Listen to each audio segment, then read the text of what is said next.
السلام علیکم ناظرین، آپ دیکھ رہے ہیں پروگرام خبر گرم ہے۔ میں ہوں سونیا عدنان اور ہمیشہ کی طرح میرے ساتھ موجود ہیں احتشام الحق صاحب۔ ناظرین، گزشتہ روز ہم نے دیکھا کہ پی ڈی ایم نے پہلی بار پیپلز پارٹی اور این پی کے بغیر کراچی میں سیاسی میدان سجایا اور ساتھ میں یہ کہا کہ لاکھوں لوگوں کا سمندر لے کر اسلام آباد جائیں گی اور حکومت اور ساتھ ہی ساتھ مہنگائی بھی فوکس رہا۔ کل کے ہم نے دیکھا جلسے میں انہوں نے کہا کہ مہنگائی کو دفن کریں گے، حکومت کو دفن کر کے آئیں گے۔ اب دلچسپ بات یہ ہے کہ ایک طرف ہم نے دیکھا کہ لاکھوں لوگ لانے کا دعویٰ بھی کیا گیا اور ساتھ میں یہ بھی کہا گیا کہ اب باقاعدہ طور پر احتجاجی تحریک شروع کریں گے، لیکن نہ ہی جو جلسے کا اعلان کیا گیا اس حوالے سے کوئی حتمی بات کی گئی، نہ کوئی تاریخ دی گئی اور نہ ہی کوئی لاہ عمل دیا گیا اس جلسے کے حوالے سے۔ اب سوال یہ ہے کہ یہ جلسہ بھی باقی جو پہلے تاریخیں دی جاتی تھی، جو پہلے ڈیڈ لائن دی جاتی تھی، یہ بھی محض ایک اعلان ہی ہے یا پھر اس بار صورتحال مختلف ہوگی؟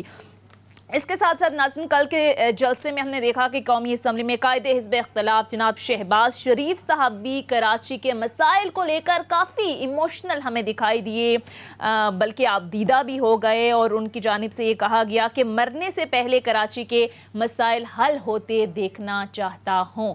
کل صورتحال کیا رہی، کیا کہا شہباز شریف صاحب نے کراچی کے مسائل کو لے کر، خاص کر حوالے سے آپ کو سنواتے ہیں، شارٹ دکھاتے ہیں، اس کے بعد جب واپس آئیں گے تو پھر اس پر مزید بات کرتے ہیں۔ میں آپ کو صرف دکھانا چاہتا ہوں کہ میری اللہ سے دعا ہے کہ میرے مرنے سے پہلے کراچی شہر تو یہ جناب صورتحال رہی۔ اب سوال یہ ہے کہ جلد سے لانگ مارچ، استعفوں اور دھرنوں سے شروع ہونے والا یہ جو سفر ہے وہ اب انقلاب تک آ گیا اور پی ڈی ایم کی قیادت کی جانب سے کل کہا گیا کہ اٹھو لوگو، انقلاب کے سوا کوئی راستہ نہیں۔ اب یہ کیسا انقلاب ہوگا؟ واقعی جو پی ڈی ایم کی تحریک ہے اس میں اب کوئی جان ہوگی؟ حکومت کے لیے مسئلہ ہوگا؟ سارے معاملات پر بات کریں گے۔ اس کے ساتھ ساتھ ناظرین، افغانستان کی صورتحال بھی ہم دیکھ رہے ہیں کہ ہر گزرتے دن کے ساتھ اتنی پیچیدہ ہوتی جا رہی ہے کہ کچھ بھی پریڈکٹ کرنا اب اس صورتحال پر مشکل ہوتا ہوا نظر آ رہا ہے کہ آگے کیا معاملات ہوں گے۔ نہ ابھی تک وہاں حکومت سازی ہوئی ہے، نہ پنجشیر کا معاملہ جو ہے وہ حل ہوا ہے، پھر مالی جو مشکلات ہیں وہ اپنی جگہ ہیں، پھر ڈرون اٹیکس کا جو معاملہ ہے اس پر جو ہے وہ گہری تشویش کا اظہار کیا جا رہا ہے طالبان کی جانب سے، پھر ٹی ٹی پی کے حوالے سے پاکستان کی تشویش اپنی جگہ۔ بہرحال افغانستان کی صورتحال کس طرف جاری ہے اس پر بھی تفصیل سے بات کریں گے۔ سارے معاملات پر بات کرنے کے لیے پروگرام کے پہلے حصے میں ہمیں جوائن کیا ہے سابق چیئرمین سینٹ اور سیکرٹری جنرل پاکستان پیپلز پارٹی جناب نیر بخاری صاحب نے۔ السلام علیکم نیر بخاری صاحب، سب سے پہلے تو سر بہت بہت شکریہ آپ کے وقت کا۔ نیر بخاری صاحب، آغاز کر لیتے ہیں، کل پی ڈی ایم کا جلسہ آخر ہو گیا پیپلز پارٹی اور این پی کے بغیر۔ سر، یہ جلسہ کس کا تھا؟ عام طور پر تو یہ کہا جا رہا ہے کہ یہ جلسہ حکومت کے خلاف کم اور پیپلز پارٹی کے خلاف زیادہ تھا، کیسے دیکھتے ہیں کل کے جلسے کو آپ؟ دیکھیں جی، جلسہ جو ہے وہ ہر پولیٹیکل پارٹی کا رائٹ ہے نا، بالکل، اور ایون یہ کانسٹیٹیوشن گارنٹیز ہیں پبلک میٹنگز کے لیے، تو وہ سیاسی جماعتوں جو پی ڈی ایم سے کہتے ہیں، میں تو اس کو پی ڈی ایم نہیں کہتا ہوں، یہ کچھ سیاسی جماعتوں کا اجتماع یا اتحاد آپ ضرور کہہ سکتے ہیں، کیونکہ پی ڈی ایم کی بنیاد پاکستان پیپلز پارٹی ہے۔ بہرحال یہ ان کا جلسہ تھا اگینسٹ فیڈرل گورنمنٹ کے تھا، ہمارے خلاف تو نہیں تھا، اور جو ایشوز بھی انہوں نے بات کی، فیڈرل گورنمنٹ کے حوالے سے بات کی، لانگ مارچ کی، اسلام آباد کے لیے بات کی، تو ان کی ریموول کی بات کی، تو جلسہ بہرحال اچھا تھا نہیں اچھا تھا اس پہ تو ہر فیڈرل گورنمنٹ کو کمنٹ کر رہی ہے۔ ہم سمجھتے ہیں کہ پولیٹیکل پارٹی کی ہر ایکٹیویٹی جو اس گورنمنٹ کے خلاف ہے ہم اس کو اپریشیٹ کرتے ہیں۔ اچھا نیر بخاری صاحب، لاکھوں لوگ اسلام آباد کی سڑکوں پر لانے کا دعویٰ کیا جا رہا ہے، خیر دعویٰ تو کر رہے ہیں لیکن ابھی تک حتمی طور پر نہ کوئی تاریخ دی نہ کوئی لائحہ عمل دیا گیا، تو آپ کو لگتا ہے کہ پیپلز پارٹی اور این پی یعنی اپوزیشن کی دوسری بڑی جماعت کے بغیر یہ کامیاب ہو پائے گا، یا صورتحال اس طرف آ سکتی ہے؟ لانگ مارچ، دھرنوں کے پہلے بھی بڑے اعلانات ہوئے، عملی طور پر تو کچھ ہوا نہیں۔ ہم تو سمجھتے ہیں کہ ہر اپوزیشن کی تحریک جو اس گورنمنٹ کے خلاف ہے اس کی کامیابی کے لیے ہم دعا گو ہیں۔ اس میں بخاری صاحب ایک دو تین چیزیں، شام بول رہا ہوں، بہت شکریہ آپ کا وقت دینے کا۔ دو تین چیزیں لوگ بات کر رہے ہیں کہ جی بڑا بے تکا تھا ایجنڈا تھا ان کا، کوئی واضح طور پہ پتہ نہیں تھا کیا کرنا چاہتے ہیں پی ڈی ایم کے جلسے میں۔ لوگ یہ بھی ساتھ ساتھ کہہ رہے ہیں کہ جی اس وقت تو کوئی ملک کی تحریک چلنے کا بظاہر کوئی امکان نہیں ہے، دو بڑی پارٹیاں Peoples Party P M L N Peoples Party اور اے این پی بالکل دوسری طرف ہیں، بلاول بھٹو صاحب نے علیحدہ جلسہ کیا سندھ میں، اور انہوں نے کہا کہ جی میں نے دوستوں سے بڑا دھوکہ کھایا، اب میں اپنی سیاست کروں گا، اور پھر یہ بھی کہا کہ یہ کام حکومت سازی کا اور سیاست کرنے کا نہ پٹواریوں سے ہو سکتا ہے نہ مولانا سے ہو سکتا ہے. تو کیا اب ایک تیر سے دو شکار انہوں نے کیے، کیسا لگتا ہے آپ کو؟ دیکھیے تیشان صاحب، آپ خود سمجھتے ہیں کہ جب ملک میں پبلک ایٹ لارج میں unrest who in certain issues, چاہے وہ گورننس کے حوالے سے ہو، چاہے وہ ریلیف کے حوالے سے ہو، چاہے سہولتوں کے حوالے سے ہو یا روزگار کے حوالے سے ہو، جب انریسٹ آ جائے پبلک میں تو پھر ایجوکیشنل پالیٹکس کامیاب ہو جاتی ہے. اور ہم سمجھتے ہیں کہ ابھی ان کی 3 سال کی پرفارمنس ایسی ہے کہ لوگوں میں بے حد بے چینی ہے، اضطراب ہے، مایوسی ہے. تو اس کا بینیفٹ پولیٹیکل لیڈرشپ ہے، بالخصوص اپوزیشن کو بینیفٹ ملے گا، اور وہ بینیفٹ لینا بھی چاہیے.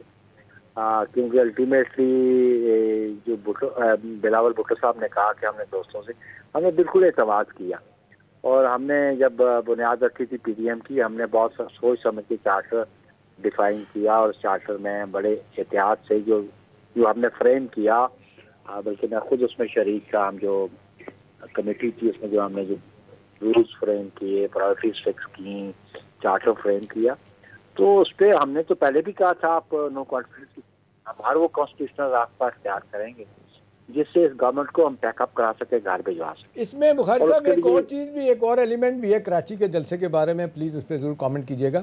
دیکھیں لوگ اس کو اس طرح دیکھ رہے ہیں، ابھی آپ تو نے کہا کہ جی یہ تو گورنمنٹ کے خلاف تھا جلسہ، ہمارے خلاف نہیں. لوگ کہہ رہے ہیں کہ جی وہاں پہ جانا پیپلز پارٹی کو بتانا اپنی اسٹرینتھ تھا، اور پھر خاص طور پہ جس طریقے سے کموشن، ایک اختلاف کی بات ہو رہی ہے اے این پی پیپلز پارٹی سے، ایک میسیجنگ ان کے لیے بھی کرنی تھی. لیکن دوسری طرف لوگ اس طرح اس کو بخاری صاحب دیکھ رہے ہیں کہ جس طرح توقع کی جا رہی تھی کہ بہت زیادہ خواتین جائیں گی، وہ نہیں گئیں وہاں پہ، پی ایم ایل این کے ورکر نہیں جا پائے. پھر آپ نے دیکھا کہ زیادہ تر انڈیپینڈنٹ لوگوں نے کہا ہے کہ جی وہاں پہ مولانا فضل الرحمان صاحب کے، کیونکہ 200-250 کے قسم مدارس ہیں ان کے، وہاں کے لوگ آئے ہیں. اور پھر لوگ یہ بھی سوال کرتے ہیں کہ جی 30 سے 35 سے زیادہ ان کے کبھی کینڈیڈیٹ نہیں ہوتے. پی ایم ایل اپنے جے یو آئی نے کبھی کراچی سے M N A M P S کی سیٹ نہیں جیتی. تو یہاں پہ جلسہ رکھنے کا کیا مقصد تھا؟ آپ نہیں سمجھتے کہ کسی اور جگہ رکھتے تو شاید ان کو سیاسی طور پہ کوئی فائدہ ہوتا؟ نہیں، گزارش یہ ہے احتشام صاحب کہ پی ڈی ایم کا جلسہ پہلے بھی ہو چکا، جس میں جب ہم پی ڈی ایم کا حصہ تھے، جب پی ڈی ایم کا وجود، وہ تو اس وقت بڑا تگڑا جلسہ ہوا تھا شاہ صاحب. یہ وہی میں کہہ رہا ہوں، وہ جلسہ ہوا.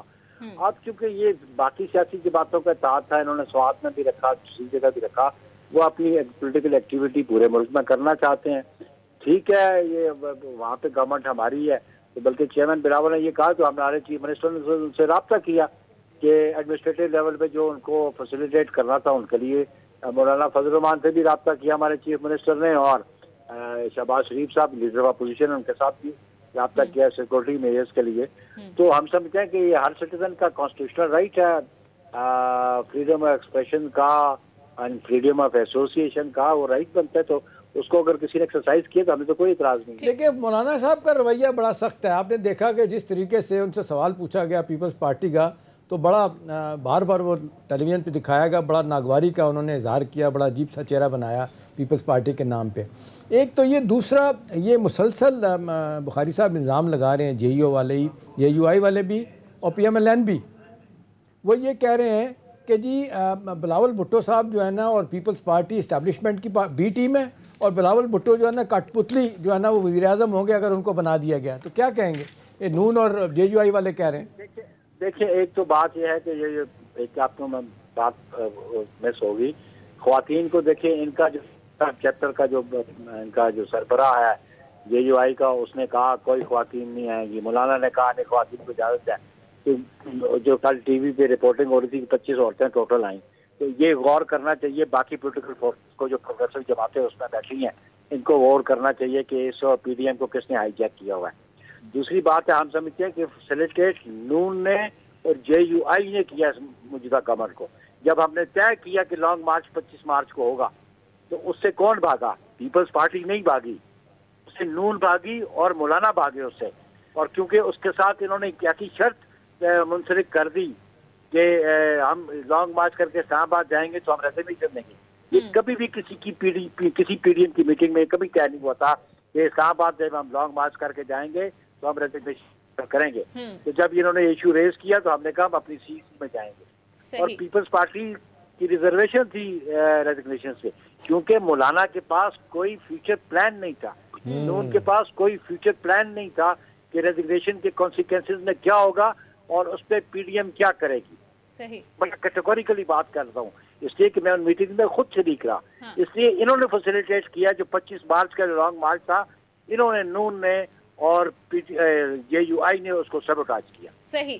اچھا بخاری صاحب, گزشتہ روز بھی ہم نے دیکھا کہ جو پی ڈی ایم کی جماعتیں تھیں, خاص کر شہباز شریف صاحب یہی بات کر رہے تھے کہ حکومت نالائق ہے, مہنگائی ہے, پرفارم نہیں کر رہی, اس کو گھر بھیجنا چاہیے. اور بلاول بھٹو بھی یعنی پیپلز پارٹی بھی اسی سے ملتی جلتی بات کرتے ہیں. وہ کہتے ہیں حکومت نالائق ہے, ہمیں اس حکومت کو گھر بھیجنا چاہیے. لیکن اس ساری صورتحال میں حکومت بڑی کانفیڈنٹ ہے. وہ کہتی ہے کہ اپوزیشن تو خود منتشر ہے, یہ جو ٹوٹی پھوٹی اپوزیشن ہے وہ کیسے خطرہ بن سکتی ہے حکومت کے لیے؟ تو آپ کو لگتا ہے کہ یہ جو ڈویژن ہے اپوزیشن کے اندر یہ حکومت کو فائدہ پہنچا رہی ہے؟ حکومت اس سچویشن کو لے کر کافی کانفیڈنٹ ہے؟ دیکھیں جی, پہلی بات تو یہ جی پولیٹکس ہے نا, اٹس اے کنٹینیوئنگ پروسیس. اس پہ بہت سارے نشیب و فراز آتے ہیں کبھی, لیکن ایک بات یہ دیکھیں کہ وہ کہتے ہیں منتشر ہے, تو یہ حکومتی جماعت جو ہے یہ متحد ہے, اس کا انتشارات نظر نہیں آیا. اور یہ جو بڑھتے مارتا ہے پرائم منسٹر کے میں این آر او نہیں دوں گا, سب سے پہلا این آر او تو تم نے جہانگیر ترین کو دیا, جس دن جا کے ایف آئی اے نے اسٹیٹمنٹ دی جا کے کورٹ میں کہ ہمیں یہ مطلوب نہیں ہے. اس سے پہلے شوگر اسکینڈل میں آپ نے اس کو انوالو کیا, اس نے اپنی بیل کرائی, اس نے اپنے بیٹے کی بیل کرائی, اور پھر اس کو کورٹ نے ریلیف نہیں دیا, اس کو ایگزیکٹو نے ریلیف دیا. ہم پہ الزام لگانے والے دیکھیں ہمیں ریلیف کبھی ایگزیکٹو سے ہم نے نہیں لیا. میاں نواز شریف نے بھی ایگزیکٹو سے ریلیف لیا اور جہانگیر ترین نے بھی ایگزیکٹو سے لیا اور ایگزیکٹو نے دیا. ہمیں تو بیل جو ملی آصف علی زرداری صاحب کو یا فریال صاحبہ کو, وہ کورٹ سے ملی ہے, ایک جوڈیشل ورڈکٹ کے ذریعے ملی ہے. اچھا بخاری صاحب, ایک اور اس میں ایک اور ایلیمنٹ بھی ہے, اس پہ بھی ضرور بات کیجیے گا.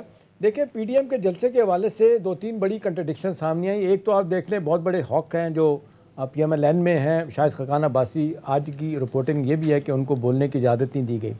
دوسرا آپ دیکھیں ایک طرف پی ڈی ایم تحریک چلانے کی بات کر رہا ہے, اور ساتھ ہی دوسرے سانس میں آپ دیکھتے ہیں پریس کانفرنس میں بات کرتے ہیں شہباز شریف صاحب قومی حکومت بنانے کی بھی بات کر رہے ہیں. اب دیکھیں دو بالکل ڈیفرنٹ باتیں ہیں. اس سے پہلے آپ دیکھ لیں مریم نواز صاحبہ کہہ چکی ہیں ٹیلی ویژن کے انٹرویو کہ جی میں تو چاہتی ہوں یہ 5 سال مکمل کرے پی ایم ایل کی حکومت. لوگ تو کہتے ہیں کہ جی اندر خانے صاحب ان کی اپنی گیم بنی ہوئی ہے. جی چلیے, اسی تو ہم کہتے ہیں یہ انڈیسائسو ہے, نون کی اپنی قیادت میں انڈیسائسو ہے. اور یہ آپ دیکھیں احتشام صاحب, آپ ذرا بڑے سینئر جرنلسٹ ہیں اس ملک کے, اور اس جو ریڈ زون کی سیاست کو آپ بہت بہتر قریب سے دیکھتے ہیں. 2002 میں جب لیڈرشپ ملک سے باہر تھی تو مسلم لیگ نون کی 18 سیٹیں تھیں, اور اب آنے والے انتخابات میں کیا ہوگا, کون ملک میں ہوگا کون نہیں ہوگا. اور مریم صاحبہ نے تو کہا کہ ہم مفاہمت بعد کی بات ہے, پہلے مزاحمت کے بعد مفاہمت ہوتی ہے. یہ سارے بیان ان کے ہم 5 سال پورا کریں. پیپلز پارٹی نے جو 20 ستمبر کو جو چارٹر سائن کیا تھا, ہم آج بھی اس کے پابند ہیں. اگر یہ اس ایشوز پہ ہم سے تعاون کرنا چاہتے ہیں یا ہم سے تعاون ان ایشوز پہ مانگنا چاہتے ہیں تو ہم بالکل دینے کو تیار ہیں. صحیح. اچھا نیر بخاری صاحب, کل ہم نے دیکھا کہ شہباز شریف کراچی کے مسائل کو لے کر کافی ایموشنل نظر آئے, بلکہ آپ دیدہ بھی ہو گئے. وہ کہہ رہے تھے مرنے سے پہلے کراچی کے مسائل حل ہوتے دیکھنا چاہتا ہوں. اس کی ناکامی کا ملبہ کہیں نہ کہیں پیپلز پارٹی پر بھی ڈال رہے تھے. اور بخاری صاحب یہ بھی کہہ رہے ہیں کہ اگر موقع ملا تو ہم کراچی کو یہ ساؤتھ ایشیا کا پیرس بنا دیں گے. باقی تو ملک پیرس بنا دیا پنجاب میں انہوں نے. باقاعدہ آپ دیدہ ہو گئے بخاری صاحب, مسائل نہیں بالکل دیکھیں گے وہ آپ دیدہ ہو گئے تھے, ان کی اپنی انر فیلنگس تھی. لیکن میں سمجھتا ہوں کہ کراچی کے ایشو بالکل اس قسم کے ایشو تھے کہ وہاں پہ ایک ایسا سیاسی عمل رہا 88 آنورڈ جس میں ایک ایسی پولیٹیکل فورس ایمرج کر گئی جس نے بوری بند لاشن سے لے کے اور ایشوز بھی تھے, لیکن وہ جب ان کی تو کس نے توڑوائی یہ بھی آپ کے سامنے ہے کہ وہ بنائی کس نے تھی 87 میں اور ختم کس نے کی, یہ بھی قوم کے سامنے ہے ساری باتیں. بلا شبہ Karachi is a hub of our economic activity, اور اس کو اسٹیبل ہونا، اس کی پروگرس کرنا، اس کی پراسپیرٹی پاکستان پہ اس کا بڑا امیج بھی ہے، امپیکٹ بھی ہے، اور وہ ہر پاکستانی چاہتا ہے کہ کراچی جو ہے وہ پراسپر کرے، اور کراچی کی پراسپیرٹی جو ہے وہ اس سے باقی ملک بھی فلورش کرتا ہے، میں سمجھتا ہوں، کیونکہ اکنامک ایکٹیویٹی کی بنیاد ہی وہاں پہ ہے۔ اور اس کے لیے پاکستان پیپلز پارٹی نے جو پبلک ایشوز ہے اس کو بالکل سامنے رکھا، لیکن بدقسمتی سے وہاں پہ ایشو ہیں جو سوک کمیونٹیز کے، اور سوک کے حوالے سے جو اتھارٹی ویسٹ رہی 87 آنورڈ وہ پیپلز پارٹی کے پاس نہیں رہی۔ اور یہ جو تحریک چلانے کی بات بخاری صاحب ہو رہی ہے، ادارے ایم کیو ایم کے ہاتھ میں رہے۔ اب پاکستان پیپلز پارٹی کو ایک اچھے ریزلٹس ملنے شروع ہوئے ہیں، اور ہم سمجھتے ہیں کہ ابھی ایڈمنسٹریٹر بھی ہم نے مقرر کیا ہے وہاں پہ کراچی کے لیے، تو انشاءاللہ آپ دیکھیں گے ہم بیٹر ریزلٹس اچیو کریں گے۔ یہ شہباز شریف صاحب کے بارے میں کہا جا رہا ہے بخاری صاحب کہ یہ تحریک چلانے والے آدمی نہیں ہیں، تو ایڈمنسٹریشن میں بیٹھ کے کام کرنا یہ تھا۔ آپ کو لگتا ہے کہ یہ سب کچھ کر پائیں گے، سڑکوں پہ لا کے کوئی لیڈ کر پائیں گے؟ اور ان کا جو جس طریقے سے آج تو بڑی عزت کر رہے ہیں فضل الرحمان کی، لیکن کہا جاتا ہے کہ وقت آنے پہ یہ کہیں اور سے ان کو کچھ کہا جائے گا تو وہ کسی اور طرف چل پڑیں گے۔ دیکھیں میں تو اس پہ کوئی پریڈکشن نہیں دیتا، لیٹ سی کہ وہ آپ کو پتہ ہے جو ہم سمجھتے ہیں کہ پاس پرفارمنس جو ہوئی ہے وہ پولیٹیکل پروسیس میں بڑی میٹر کرتی ہے، اور جو کمٹمنٹس جو پولیٹیکل پارٹیز کرتی ہیں اور ان کو کس ایکسٹینٹ تک آنر کرتی ہیں یہ بڑا میٹر کرتی ہے۔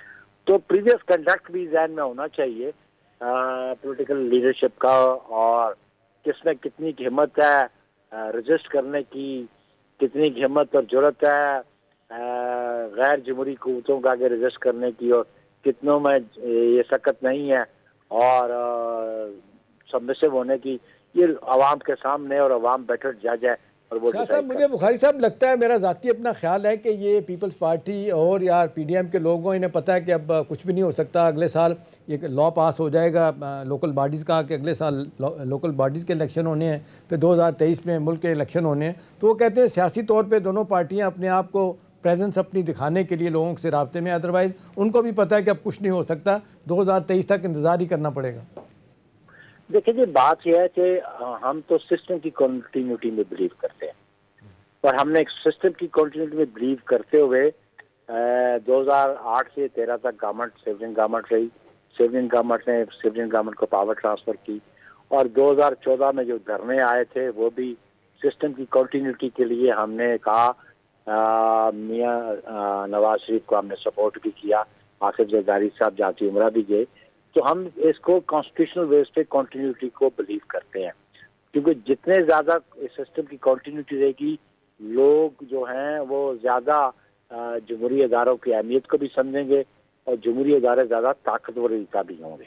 صحیح۔ اچھا نیر بخاری صاحب، بلاول بھٹو کی جانب سے یہ کہا گیا آج کے حکومت کو پتہ ہے کہ ان کا مقابلہ صرف پیپلز پارٹی کر سکتی ہے، یعنی اصل اپوزیشن جو ہے وہ پیپلز پارٹی ہے۔ ہم نے دیکھا پی ڈی ایم کے پلیٹ فارم پہ تو ظاہر ہے جب پیپلز پارٹی تھی تو حکومت کو ٹف ٹائم دیا گیا سٹارٹ میں، اب پی ڈی ایم ظاہر ہے پیپلز پارٹی الگ ہو گئی ہے اور پی ڈی ایم کسی نہ کسی طریقے سے تحریک چلا رہی ہے، لیکن پیپلز پارٹی کا اب لائے عمل کیا ہوگا؟ کس طریقے سے آپ حکومت کو ٹف ٹائم دیں گے؟ کس طریقے سے آپ پیپلز پارٹی کیا سوچ رہی ہے؟ دیکھیے ہمارا پہلا آبجیکٹ ہے جو کانسٹیٹیوشنل طریقہ ہے ان کو ریموو کرنے کا، وہ نو کانفیڈنس ہے، اور اس کے لیے پنجاب میں بھی اور مرکز میں بھی پیپلز پارٹی تیار ہے یہ انیشیٹو لے، کیونکہ پنجاب میں اگر چیف منسٹر آئے گا تو نون کا آئے گا، ہماری تو اسٹینڈ بہت تھوڑی ہے۔ لیکن معذرت کے ساتھ بخاری صاحب وہ کہتے ہیں پیپلز پارٹی کہتی تو ہے لیکن نمبر گیم پہ ہم بہت دور ہیں، ہم پنجاب میں نہیں کر سکتے، وہ آپ اس کو کیسے کاؤنٹر کریں گے؟ یہ ان کی کمزوری ہے، یہ ان کی کمزوری ہے کہ ان کو اپنے ممبرز پہ ٹرسٹ نہیں ہے، ہمیں اپنے ممبرز پہ ٹرسٹ ہے جو نیشنل اسمبلی میں بھی ہیں، پروونسل اسمبلی میں، پھر they don't trust their members. دیکھیں وہاں پہ ہارڈلی 6 سے 8 ممبرز کا فرق ہے، اور وہ بھی ان کے جو کولیشن پارٹنرز ہیں ان کو ملا کے، اور پھر جو ان کا ڈس ایگریمنٹ ود ان پارٹی چل رہا ہے اور جو ڈسینٹنگ ویو ان کی پارٹی میں چل رہے ہیں اس کا بینیفٹ لے سکتے تھے، تو یہ ہمت نہیں کر رہے۔ یہ لانگ مارچ جو ڈیفیکلٹ راستہ ہے اس کو اختیار کرنا چاہتے ہیں جس کے لیے ان کی کوئی پریپریشن نہیں ہے، صحیح. جس کے لیے آسانی سے ہو سکتا ہے اس طرف یہ آتے نہیں ہے، رجوع نہیں کرتے. اچھا بخاری صاحب، آخری سوال، کیا یہ جو پی ڈی ایم کی تحریک ہے آپ کو لگتا ہے کہ حکومت کے لیے کہیں نہ کہیں مشکلات پیدا کر سکتی ہے؟ خطرے میں ہے اس وقت حکومت؟ دیکھیں جی، ہر پولیٹیکل ایکٹیویٹی جو ہے نا، اور جو گیون سرکمسٹانسز ہے ان میں گورنمنٹ کے لیے خطرہ ہے ہی ہے، کیونکہ لوگ نالاں ہیں جن پہ یہ حکمران بن کے بیٹھے ہیں، وہ ناخوش ہیں ان سے. اور آپ آئے دن مختلف ٹی وی چینلز پہ لوگوں کی رائے سنتے ہیں ان کی 3 سالہ پرفارمنس پہ، تو میجورٹی ان کی اگینسٹ ہوتی ہے. کیونکہ روزگار نہیں مل رہا، مکانات نہیں مل رہے، معاشی بدحالی ہو گئی ہے، اور بالخصوص مہنگائی بہت زیادہ ہو چکی ہے، جو عام آدمی کی دسترس میں چیزیں قوت خرید بھی نہیں رہی، نہ ان کی دسترس میں روز مرہ کی اشیاء خرید سکتے ہیں. تو یہ جو ریزنٹمنٹ ہے پبلک میں، یہ بینیفیشل ہے اپوزیشن کے باتوں کے لیے. ٹھیک ہے، آپ یہ کہہ رہے ہیں کہ عوامی مسائل، خاص کر جو مہنگائی ہے، اس پر جو پبلک ہے وہ موبلائز ہو سکتی ہے، حکومت کو ٹف ٹائم دیا جا سکتا ہے. بہرحال بخاری صاحب ہمارے ساتھ پروگرام میں موجود ہے، بہت بہت شکریہ نیر بخاری صاحب آپ کے وقت کا. ناظرین، یہاں مختصر بریک لیتے ہیں، بریک کے بعد واپس آئیں گے، کچھ مزید ایشوز پر بات کریں گے. اسٹے ود اس.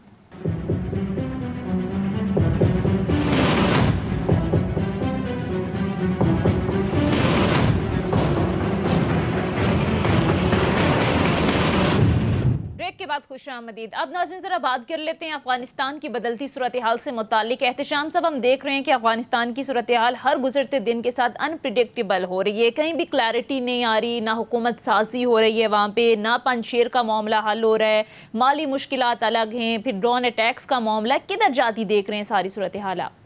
سونیا دیکھیں، 15 اگست کو آپ دیکھ لیں کہ کابل کے قریب انہوں نے قبضہ کیا تھا ایئرپورٹ کے علاوہ، اور آج 30 تاریخ ہو گئی ہے، پورے 2 ہفتے یعنی 15 دن ہو گئے.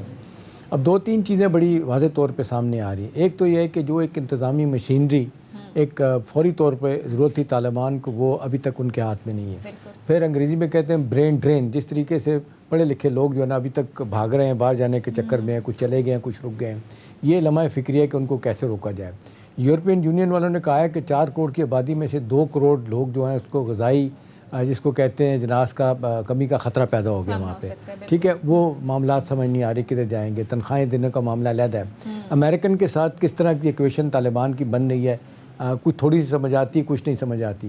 آج امریکی حکومت کہتی ہے کہ جی ہم اپنے سابقہ دشمن طالبان سے معاملات بات چیت کے ذریعے طے کر رہے ہیں کہ جی یہ کابل میں جو 31 تاریخ کی ڈیڈ لائن دی تھی اس کے بیونڈ بھی جو ہے نا ہم اپنے لوگوں کو لے جا سکیں، تو وہ ایکسٹینڈ کر دی گئی ہے، طالبان نے ایکسیپٹ کر لیا ہے. تو یہ ایک تھوڑا سا ایک جس کو کہتے ہیں ایک ریلیف مل گیا انٹرنیشنل کمیونٹی کو بھی. کبھی ٹھیک ہے، تو لگ رہا تھا کہ امریکن بھی پھر ڈیسپریٹ ہوں گے کیا ہو رہا ہے، اس سے تو بچ گئے. لیکن دوسری طرف جو معاملہ زیادہ خراب ہو رہا ہے وہ یہ ہے کہ امریکن کو بھی نہیں سمجھ آ رہی، جس طریقے سے پریزیڈنٹ بائیڈن کے اوپر دباؤ بڑھ رہا ہے کہ وہ ریزائن کریں، اور جس طریقے سے اپنی دیکھا کہ 190 لوگ کابل کے اٹیک میں داعش والوں نے جو کیا ہے، 2 سیوسائڈ بامبر اور فائرنگ ہوئی ہے، اس کے بعد سے ٹھیک ہے انہوں نے 2 حملے کر کے جس طریقے سے بندے وہ کہتے ہیں دعویٰ کیا ہم نے جو جنہوں نے کام کیا تھا ان کو مار دیا، لیکن دوسرے حملے میں 9 لوگ مارے گئے دونوں اٹیک میں، جس میں 6 بچے بھی شامل تھے. ابھی اب دیکھنے والی بات یہ ہے کہ یہ حکومت کو تسلیم کرنے کے حوالے سے بھی چیزیں سمجھ نہیں آ رہی. لیکن یہاں تک یہ بھی باتیں لوگ کر رہے ہیں، گل بدین حکمت یاد تو یہ بھی کہہ رہے ہیں کہ ifs اینڈ بٹ کے ساتھ تسلیم کرنے کی بات کریں، لیکن شاید وہ بھی نہیں جلدی کریں گے.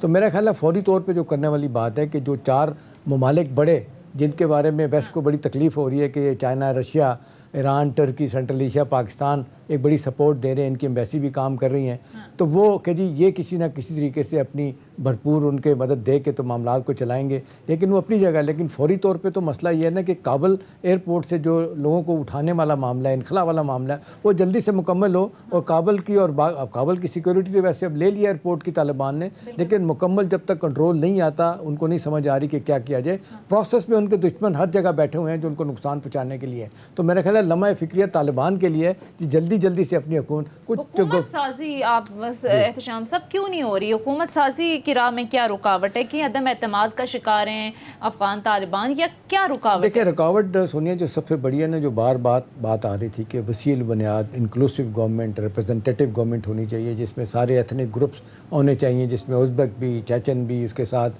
اور جو لوگ ہیں ہزارہ کے لوگ ہیں وہ بھی ہوں، وہ یہ سارے کے سارے جو ہے نا لوگوں کو چاہ رہے ہیں جو وہاں پہ بیٹھے ہوئے ہیں ناردرن الائنس کے فارمل لوگ جو ہیں ان کو شامل کر کے کیا جائے. یہی وجہ کہ آپ دیکھ لیں ناردرن الائنس کے فارمل جو اب تھا اتحاد، اس میں پنچیر ویلی کا جو معاملہ ہے آپ دیکھ لیں، احمد شاہ مسعود کا بیٹا ابھی تک بیٹھا ہوا ہے، اگرچہ لڑائی نہیں ہو رہی، کہا جا رہا ہے کہ محاصرہ کر لیا گیا، بات چیت میں دیر ہو رہی ہے. اب سوال اس وقت یہ ہے کہ جی طالبان کے ہاتھ میں مکمل طور پہ ابھی تک کنٹرول نہیں آ رہا. ابھی وہ جس طریقے سے ایک ڈر اور خوف کی فضا سونیا پیدا ہو گئی تھی ابھی تک ہے، وہ بار بار کہہ رہے ہیں کہ لوگ نہ جائیں، لیکن لوگ بھاگنے کے چکر میں ابھی دیکھیں بے شمار لوگ جس طریقے سے اپنی جان دے چکے ہیں، ایک تو اس حادثے میں اور پھر کچھ آپ نے دیکھا جہازوں سے گر کے بھی اپنی جانیں گنوائی ہیں. اور ابھی بھی آپ دیکھ لیں وہاں پہ ایک خوف کی اور انریسٹ کی جو فضا ہے نا، یہ طالبان بار بار کہہ رہے ہیں ہم کسی کے ساتھ زیادتی نہیں کریں گے، لیکن ان کی اس اعتماد سازی میں جو فقدان پیدا ہو رہا ہے، لوگ نہیں مان رہے، یہ لمحہ فکری ہے. اچھی بات ان کے لیے یہ ہے کہ پڑوسی ممالک بھرپور ان کو سپورٹ کر رہے ہیں کہ کسی طریقے سے افغانستان میں استحکام آ جائے، کیونکہ پڑوسی ممالک سونیا بہت زیادہ پریشان ہیں. ابھی دیکھیں 2 دن پہلے پھر طالبان نے ٹی ٹی پی والوں نے پاکستان پہ اٹیک کیا، 2 ہمارے سولجر ان کو شہید کیا، اور اس پہ پاکستان نے احتجاج بھی آج دیکھا کیا فارن آفس نے. اور دوسری طرف طالبان کے لیڈر یہ کہہ رہے ہیں کہ ٹی ٹی پی اگر ہمیں سمجھتی ہے کہ ہم ان کے رہنما ہیں تو ان کو ہماری بات سننی پڑے گی. میرا خیال ہے بڑا مشکل وقت ہے ان کے لیے. دیکھیں قائل کیا کرنا، میرا خیال ہے لوگ تو کہتے ہیں کہ کچھ لوگ جو کہتے ہیں کہ جی ایک ہی سکے کے 2 رخ ہیں. دوسری طرف یہ بھی کہا جاتا ہے کہ بھی اگر وہاں بیٹھے ان کے بارڈر ایریا میں تو یہ یقین دہانی نہیں کرائیں گے تو طالبان کے لیے مشکلات پیدا ہو جائیں گی. ان کی ریکگنیشن ان کو تسلیم کوئی نہیں کرے گا، ویسٹ میں نہیں کرے گا. اور یہ جو 4 ممالک جن کی سرحدیں لگتی ہیں خاص طور پہ ہمارے اس ریجن میں، وہ تو پریشان ہے نا. ان کو تو پتہ ہے کہ دہشت گردی کا گڑھ جو ہے نا، اور کچھ لوگ جو ہے نا وہ الزام لگاتے ہیں کہ امریکہ تو چاہتا ہی ہے کہ یہاں پہ دہشت گردی ہو، استحکام نہ ہو، اور اس میں چائنا بھی پھنسا رہے، ایران بھی اور پاکستان بھی اور رشیا بھی. اس سے نکلنے کے لیے ضروری طور پہ کچھ لوگوں کے اندر کی اطلاعات یہ آ رہی ہیں کہ یہ ان 4-5 ممالک نے بڑی بھرپور سپورٹ دینے کا فیصلہ کیا ہے. انہوں نے کہا ہے کہ ہم ہر طرح کی آپ کی مدد کریں گے، فائنینشیل بھی کریں گے، انتظامی طور پہ بھی کہا جا رہا ہے. پاکستان نے بھی کہا ہے کہ جی ہم آپ کو مدد دیں گے، جہاں جہاں جس سفیرز میں آپ کو ضرورت ہے ہم آپ کو بندے بھی دے دیں گے اس کے لیے. لیکن سونیا سب سے بڑی بات ہے کہ پہلے امن تو ہو نا، لوگوں میں اعتماد کی فضا تو بحال ہو، اور پھر یہ انخلا مکمل ہو جائے، یہاں سے چلے جائیں امریکن اور باقی لوگ. اس کے بعد سے میرا خیال ہے طالبان فیصلہ کر سکیں گے. پروسیس میں جو ان کو کرنے کی ضرورت ہے جلدی ٹھیک ہے. 2-3 انہوں نے گورنر بھی لگائے ہیں، کچھ وزراء کا بھی اعلان کر دیا ہے، کچھ وزارتوں کا، وزیر تعلیم کا اور باقی لوگوں کا بھی. ان کو چاہیے کہ جلدی کریں. اور پھر یہ بات جو انکلوسیو گورنمنٹ کی بات ہو رہی ہے، اس میں جتنے سارے کہا جا رہا ہے کہ جی ایتھنک گروپس ہیں ان کو شامل کر کے حکومت بنا لیں گے. پھر ایک بڑا اسٹرانگ میسج آئے گا، سب کے لیے مشکل ہو جائے گا کہ وہ ان کو تسلیم نہ کریں یا ان کی ریٹ کو نہ مانیں. صحیح. ایک مختصر بریک لیتے ہیں ناظرین، بریک پہ آئیں گے، اسی ایشو پر مزید بات کریں گے. اسٹے ود اس.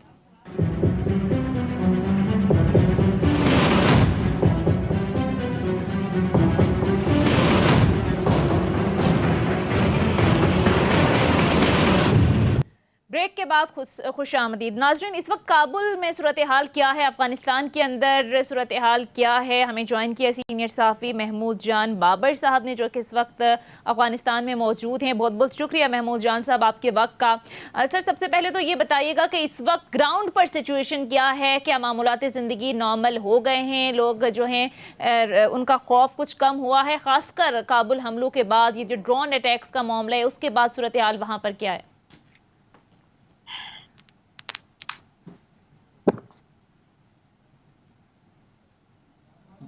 جی محمود جان صاحب آپ سن سکتے ہیں کیا؟ محمود جان صاحب ہمارے ساتھ. جی آپ سن سکتے ہیں سر. محمود جان صاحب سے دوبارہ رابطہ کرنے کی کوشش کر رہے ہیں. احتشام صاحب آپ کو کیا لگتا ہے آئندہ چند دنوں میں، جس طرح سے ابھی ڈسکشن چل رہی تھی کہ حکومت سازی کا جو معاملہ ہے وہ مکمل ہو جانا چاہیے کیونکہ چیلنجز اور بھی بہت زیادہ ہیں، تو یہ مرحلہ آپ کو لگتا ہے کہ طے کرنے میں آسانی سے یہ حل ہو جائے گا؟ کوشش تو کر رہے تھے. محمود جان بابر جو ہے وہ افغان امور کے ماہر بھی ہیں اور ماشاءاللہ پاکستان کے بڑے سمجھدار اور ذہین صحافیوں میں سے ان کا نام ہے، موجود بھی ہیں، گئے بھی ہیں 2-3 دن سے. تو ہم نے کہا کہ موقع دے کے ان سے بات کی جائے. چلیں جلدی اگر ہم ان سے کنیکٹ ہو جاتے ہیں ان سے 2-3 سوال بھی پوچھ لیں گے. دیکھیں سونیا یہی سوال پوچھا جا رہا ہے کہ جی وہاں پہ زمینی حقائق کیا کہہ رہے ہیں، سچویشن وہاں پہ کیا ہے. سب نظریں اسی بات پہ ہیں کہ وہاں پہ کابل ایئرپورٹ پہ سیکیورٹی کا معاملہ کدھر جاتا ہے. پہلے طالبان نے ریئیکٹ کیا تھا کہ جی ہم ترکی کو اجازت نہیں دیں گے کہ جی ترکی اپنے ٹروپس لے آئے اور وہ اس کو مینیج کرے ایئرپورٹ کو. اب طالبان مان گئے ہیں. اب طالبان کو بھی پتہ چل رہا ہے کہ اتنا آسان کام نہیں ہے. دیکھیں یہ ٹیکنیکل کام سارا ہوگا. ان کے پاس لوگ کہاں ہیں؟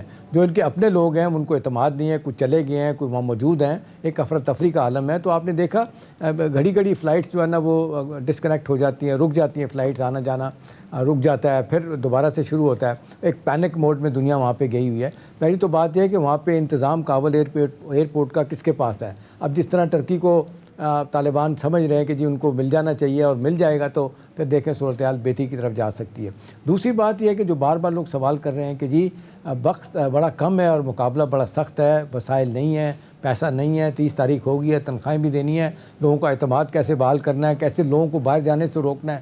بار بار اپیل بھی کر رہے ہیں, دہشت گردی کا خطرہ داعش کی طرف سے بھی ہے, ٹی ٹی پی ایک اپنا بیٹھے ہمارے لوگ وہاں پہ بیٹھے ہوئے ہیں جو ظلم کر رہے ہیں, ان کو دیکھنا ہے. محمود جان بابر صاحب غالباً ہمیں جوائن کر چکے ہیں, آپ سینئر صحافی بھی ہیں, اس وقت افغانستان میں موجود ہیں. محمود جان بابر صاحب اگر آپ سن سکتے ہیں تو اس وقت گراؤنڈ پر سچویشن کیا ہے؟ معمولاتی زندگی کیا نارمل ہو چکے ہیں, خاص کر کابل حملے اور پھر یہ سارے ڈرون اٹیکس کا جو معاملہ ہے, اس وقت اوورآل سچویشن گراؤنڈ پر کیا دیکھ رہے ہیں آپ؟